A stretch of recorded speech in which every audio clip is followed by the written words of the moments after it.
आज मैं बताऊंगा कि कैसे मैंने भारत को लूटा और कैसे सोने की चिड़िया के पर काटे और गुलामी की जंजीर में बांध दिया।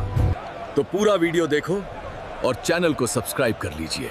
इतिहास की किताबें अक्सर विजेताओं की स्याही से लिखी जाती हैं। हमें बताया जाता है कि 19वीं सदी में ब्रिटिश साम्राज्य ने दुनिया को सभ्य बनाया। हमें ये भी पढ़ाया जाता है कि सन 1833 में अंग्रेजों ने पूरी दुनिया से गुलामी प्रथा को हमेशा के लिए खत्म कर दिया था। लेकिन इन सुनहरे पन्नों के पीछे एक ऐसा काला सच छिपा है जिसकी चीखें आज भी कैरेबियन सागर की लहरों और फिजी के गन्ने के खेतों में गूंजती हैं। जब अंग्रेजों ने आधिकारिक तौर पर दासों को आजाद किया तो उनके व्यापारिक साम्राज्यों, खासकर चीनी और चाय के बागानों में मजदूरों का भारी अकाल पड़ गया। उन्हें एक ऐसा मजदूर चाहिए था जो गुलामों की तरह सस्ता हो लेकिन कानून की नजरों में आजाद दिखे। यहीं से जन्म हुआ इंसानी इतिहास के सबसे बड़े छलावे का, जिसे दुनिया ने और हमारे अनपढ़ सीधे सादे भारतीय पूर्वजों ने अपनी टूटी फूटी जबान में कहा, गिरमिटिया प्रथा। सन 1800 का वह दौर भारत के लिए किसी भयानक सपने से कम नहीं था। ब्रिटिश ईस्ट इंडिया कंपनी की लूट, मनमाने लगान और भयंकर अकालों ने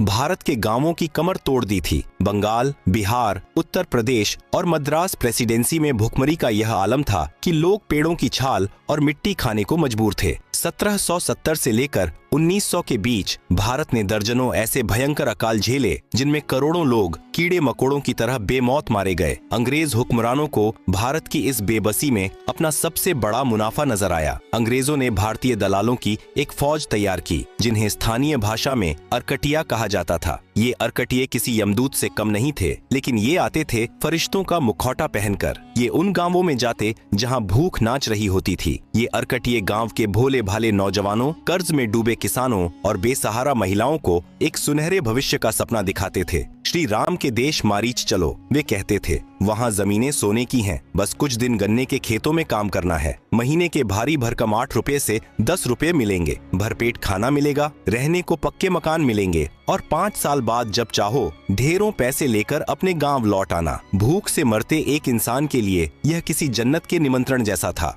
लेकिन उन अनपढ़ और बेबस भारतीयों को यह नहीं पता था कि जिस कागज पर उनसे अंगूठा लगवाया जा रहा है वह असल में उनकी आजादी का डेथ वारंट है। इस अंग्रेजी एग्रीमेंट शब्द को ही गांव वालों ने अपनी ठेठ भाषा में गिरमिट कहना शुरू कर दिया और इस पर अंगूठा लगाने वाले बन गए गिरमिटिया। एक बार जब अंगूठा लग गया तो वापस मुड़ने का कोई रास्ता नहीं था। बिहार के आरा, छपरा, बलिया और यूपी के गोरखपुर बस्ती से हजारों युवाओं और परिवारों को भेड़ बकरियों की तरह मालगाड़ियों में भरकर कलकत्ता और मद्रास के बंदरगाहों पर लाया जाने लगा। कलकत्ता का हुगली तट उन लाखों भारतीयों के आंसुओं का गवाह है जिन्होंने आखिरी बार अपनी मातृभूमि की मिट्टी को चूमकर इन विशाल जहाजों में कदम रखा था। कई युवाओं को तो पता ही नहीं था